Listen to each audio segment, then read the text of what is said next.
Model ini tidak membedakan antara klien dan server, tetapi setiap node dapat menjadi klien atau server tergantung pada apakah node tersebut meminta atau menyediakan layanan. Setiap node kita anggap sebagai peer. Kemudian selanjutnya adalah cara kerjanya. Di client server, cara kerjanya administrasi sistem mengelola data di server, kemudian mesin klien dan server akan terhubung melalui jaringan. Sehingga hal ini memungkinkan klien untuk mengakses data bahkan jika mesin dan server klien terpisah satu sama lain. Dalam model client server, proses klien pada mesin klien mengirimkan permintaan ke proses server pada mesin server. Ketika server menerima permintaan klien, ia mencari data yang diminta dan mengirimkannya kembali dengan balasan. Nah, karena semua layanan yang disediakan oleh server itu terpusat, sehingga ada kemungkinan server mengalami kemacetan, sehingga dapat memperlambat efisiensi dari sistem itu sendiri. Sedangkan di peer-to-peer, untuk menjadi bagian dari peer-to-peer itu sendiri, awalnya sebuah node harus bergabung dengan jaringan. Setelah bergabung, ia harus memulai memberikan layanan kepada dan harus meminta layanan dari node lain dalam sistem peer-to-peer. Nah, untuk mengetahuinya, kita ada dua cara atau dua macam. Sehingga ketika sebuah node itu memasuki sistem peer-to-peer, ia harus mendaftarkan layanan yang akan disediakannya. Nah, ke dalam layanan pencarian terpusat pada jaringan. Ketika sebuah node menginginkan layanan tertentu, ia harus menghubungi layanan pencarian terpusat untuk memeriksa node mana yang akan menyediakan layanan yang diinginkan. Nah, sisa komunikasi dilakukan oleh simpul yang diinginkan dan simpul penyedia layanan. Dan ada cara keduanya. Cara keduanya adalah sebuah node yang menginginkan layanan tertentu harus menyiarkan permintaan layanan ke semua node lain dalam sistem peer-to-peer. Node yang menyediakan layanan akan diminta untuk menanggapi simpul yang membuat permintaan. Nah, kita kembali lagi, kan kita sudah membahas mengenai peer-to-peer, sehingga kita kembali lagi ke sistem peer-to-peer itu sendiri, jaringan peer-to-peer. Jaringan peer-to-peer ini memiliki keunggulan dibandingkan client server. Yaitu keunggulannya adalah sistem peer-to-peer ini tidak memiliki hambatan karena layanan yang disediakan itu oleh beberapa node yang didistribusikan dalam sistem peer-to-peer. Beda dengan client server yang dia itu terpusat di satu. Sehingga ada kemacetan, sehingga peer-to-peer ini lebih baik. Nah, selanjutnya yang akan kita bahas adalah di macam layanan itu ada yang namanya TCP atau Transmission Control Protocol. Ini adalah salah satu jenis protokol yang memungkinkan sekumpulan komputer untuk berkomunikasi dan bertukar data di dalam suatu jaringan. Nah, selanjutnya adalah contoh aplikasi yang menggunakan protokol TCP.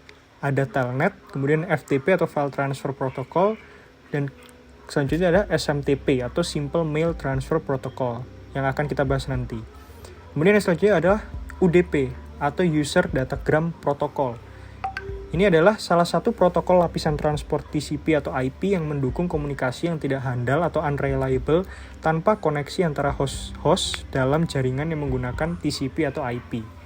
Nah, contoh aplikasinya adalah DNS atau Domain Name System, kemudian SNMP atau Simple Network Management Protocol, kemudian ada TFTP atau Trivial File Transfer Protocol, dan SUN RPC. Nah, selanjutnya yang akan kita bahas di sini adalah proses komunikasi layer aplikasi dengan transport.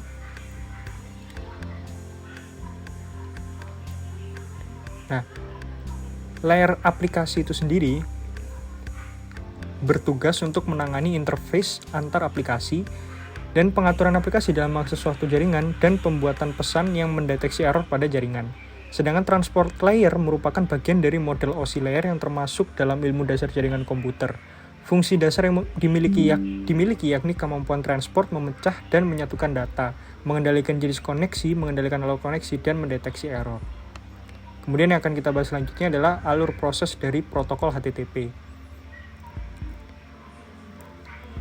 Ada 5 alur prosesnya yang akan saya rangkum secara sederhana saja. Yang pertama adalah klien mengirim permintaan ke HTTP, permintaan HTTP ke server. Kemudian yang kedua, server menerima permintaan. Ketiga, server menjalankan aplikasi untuk memproses permintaan. Dan keempat, server mengirimkan respon HTTP ke klien. Dan yang kelima, klien menerima respon dari server.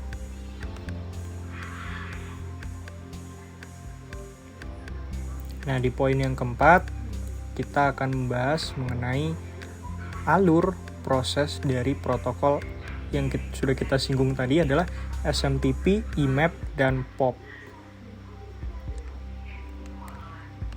Nah, yang pertama kita bahas adalah SMTP.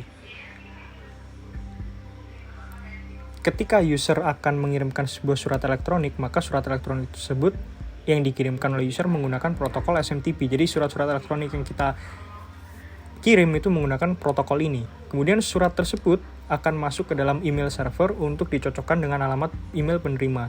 Ketika alamat email penerima sudah terdeteksi cocok, maka surat elektronik atau email tersebut kemudian akan dikirimkan ke alamat yang dituju. Lalu jika sudah terkirim, pengirim akan memperoleh notifikasi bahwa email sudah dikirimkan ke alamat email itu yang kita tuju. Nah, yang kedua ada POP. POP itu cara kerjanya yang pertama adalah user 1 menuliskan email. Kemudian yang kedua, email terkirim ke dalam email server menggunakan STMP atau Simple Mail Transfer Protocol. Dan ketiga, kemudian email yang sudah tersimpan ke dalam email server akan masuk ke dalam email klien dari user 2 atau penerima dengan menggunakan POP3 atau Post Office Protocol. Yang terakhir, user 2 atau penerima email dapat membuka dan melihat email dari aplikasi email klien juga menggunakan protokol POP3 atau POP3. Dan yang terakhir ada IMAP. Nah, cara kerja IMAP adalah email klien melakukan koneksi ke server email, lalu melakukan sinkronisasi folder, dan apabila kita mengklik atau mengakses sebuah folder, maka daftar email berikut isinya juga di-download.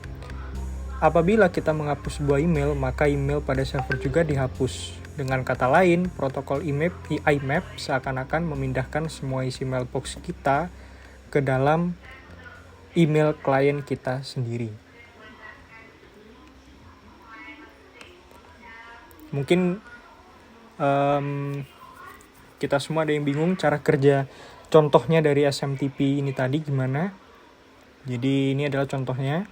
Simpelnya saja, saya punya email Danen atau danen@a.id, menulis emailnya di komputer menggunakan perangkat lunak untuk menulis email seperti Thunderbird atau Evolution. Pada kolom to dimasukkan alamat tujuan email, dalam hal ini beno@b.id, dan akan ada tombol send, ditekan untuk mengirimkan email ke mesin SMTP server milik ISPA yang bernama smtp.a.id. Oke, sehingga sekian presentasi dari saya mengenai layanan aplikasi. Mohon maaf apabila banyak salah atau kekurangannya. Selamat pagi, siang, ataupun malam. Terima kasih semuanya.